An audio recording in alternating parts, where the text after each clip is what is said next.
Episode 546. They paid the bill and left. It was already quite late. The winter night was biting cold, but the two girls, thoroughly warmed by the wine, felt no chill at all. They didn't rush to catch a ride after leaving the restaurant, instead setting off at a brisk walk along the road.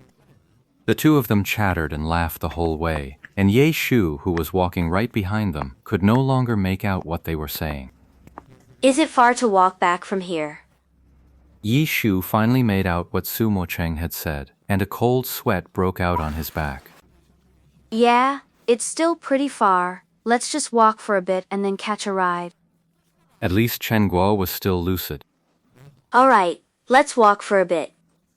The two girls continued striding forward, and Yi Shu didn't try to stop them. He just followed quietly, ready to catch them if either should stumble.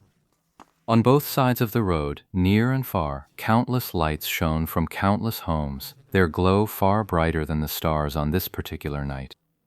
Suddenly, a tremendous bang echoed out. From some unknown window, a string of fireworks shot into the sky and exploded, utterly outshining the dim stars.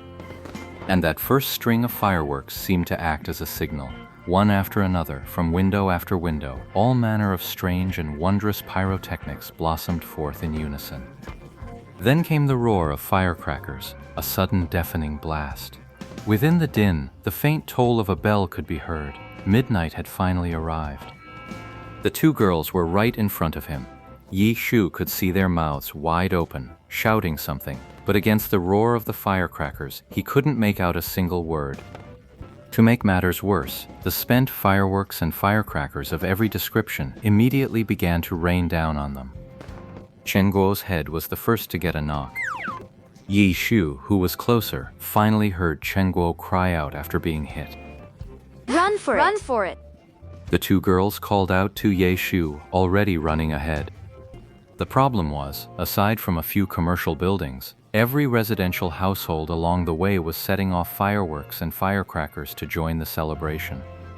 This rain of fireworks is falling all the way down the street. Where exactly can you run? But the two girls didn't seem to get it. They just kept running and dodging, having the time of their lives.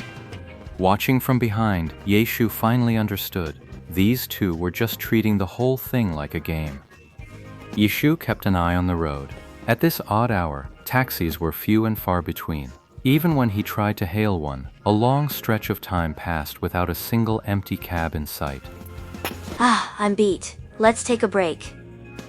After running all that way, the two girls finally ducked into a bus shelter up ahead for cover. Then, together, they tilted their heads back to watch the endless fireworks that seemed like they would never stop. Look over there. That one's beautiful. Huh? Where? The two of them pointed and gestured, continuing to laugh, swaying unsteadily. Yi Shu walked over as well, tilting his head back to look. The sky was indeed a brilliant riot of color from the fireworks, but no matter how dazzling they were, fireworks couldn't burn for long. Each one was gone in an instant. The three of them, huddled under the bus shelter, stubbornly watched the entire fireworks display, a patchwork spectacle assembled from every household.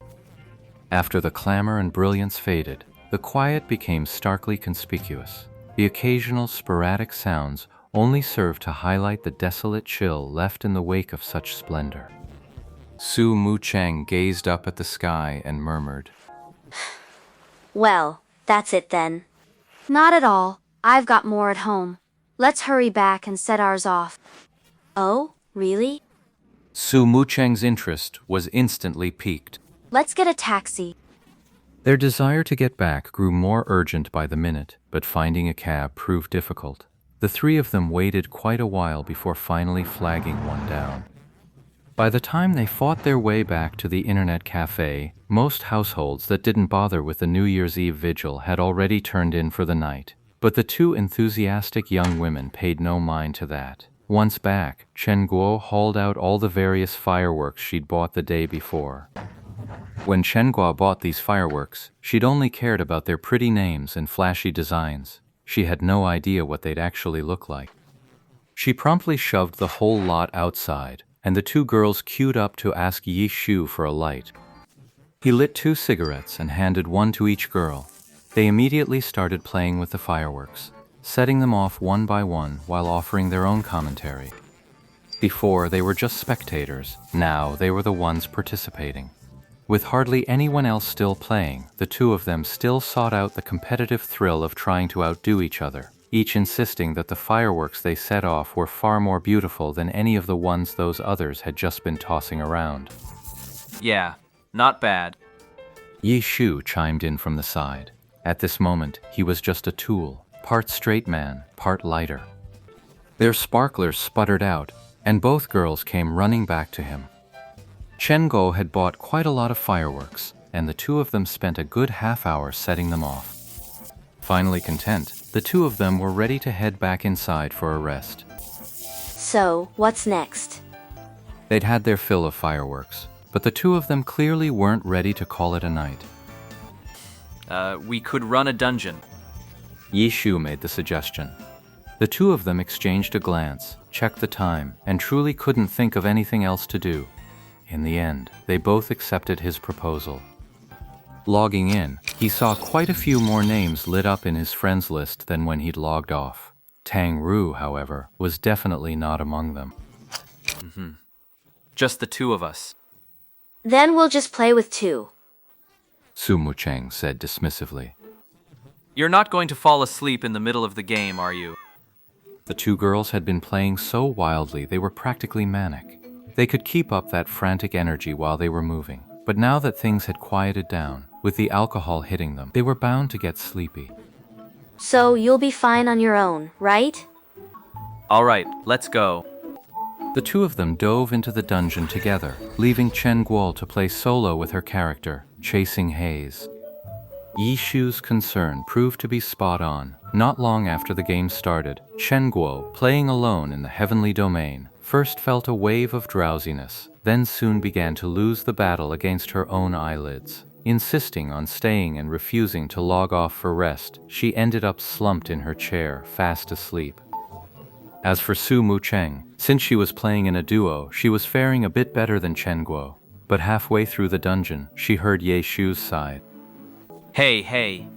Yi Shu kept reminding himself that Su Mucheng was no longer his most seamless partner, but a mole sent by the dungeon boss, constantly creating trouble for him. Go on, get some sleep. I'm not tired. Su Mucheng struggled for a moment, then fired a shot to pull the aggro. Ye Shu immediately turned his character and ran. They hadn't even finished clearing the mobs in hand, and now they'd pulled another whole pile over.